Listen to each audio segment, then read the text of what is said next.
Hello, grand people of the interwebs. My name is Holly. I am the blonde sister of A Tale of Two Sisters, and I wanted to give a quick video blog update about what's been going on in the Tale of Two Sisters land.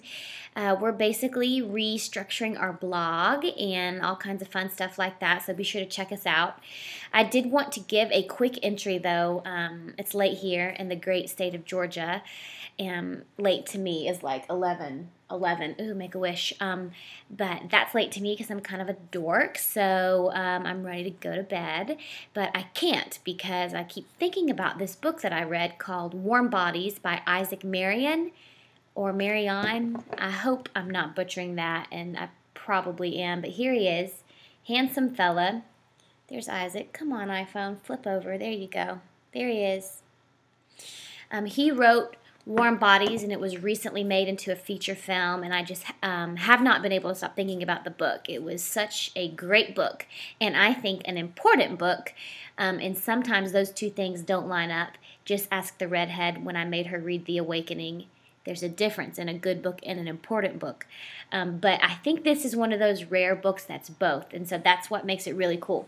So I went tonight to see the movie. I took my best friend Natalie. We used to teach high school English together. She still teaches. I don't. But I took her. She had never read the book, so she was so excited to see the movie and loved it and wants to go home and read the book. So I'm interested to see her take on the book after seeing the movie first. But here's my take on it. This book was one of those books that's written so cinematically that you can picture it in your head, which is good and it's bad. It's good because the best kind of books are those that live in your head, right? They're sticky with the best kind of adhesive, and that's personalization of the story and of the characters. And you have their faces and the environment that they exist in. You have that in your head.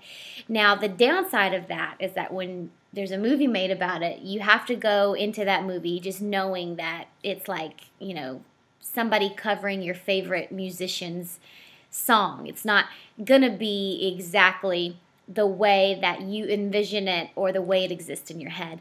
So I went into the movie kind of with those type of expectations, and I was really glad that I did that because there were a few surprises.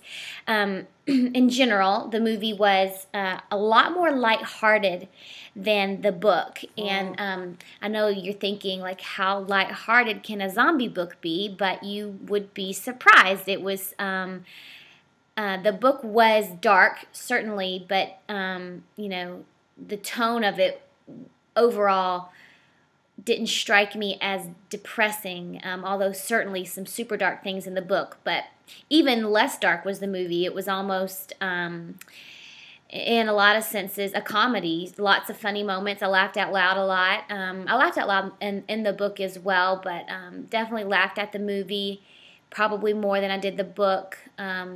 Because the lows never got as low as they did in the book, and so it was easy to kind of laugh out loud.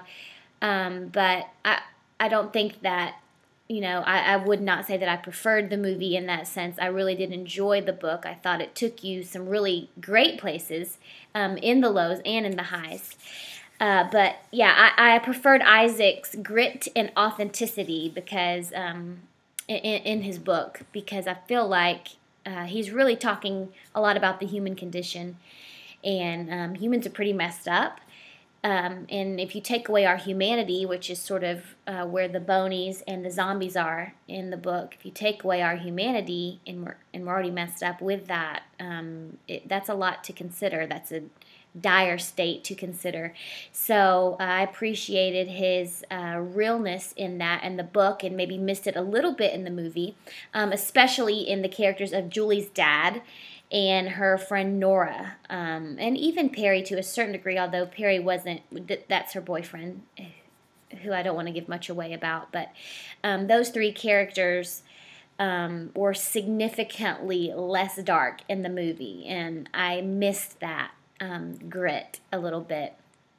I was also disappointed from the book versus the movie in the character M. He names himself Marcus. M's casting was like polar opposite of what I had pictured in my head. And I'm sure there was a strategic reason why that happened. But I think the movie actually, in my opinion, which, you know, you might care, but maybe nobody else does. I just felt like they missed an opportunity for some real comedy because he was hilarious in the book. And just the dynamics between him and R, and you know, the way they interacted. I just thought, gosh, that would have been an opportunity for some even more funny moments. He in the movie just wasn't what I expected, and I think maybe a missed opportunity. But you know, all those things aside that were not quite up to expectation, I just thought the movie was so funny and so fun and worth seeing. Oh my goodness. But even more than that, you have to read this book. When I read books, I usually skip words or boring parts, which I know, shame on me. But listen, there's so many books in the world and so many hours in my day.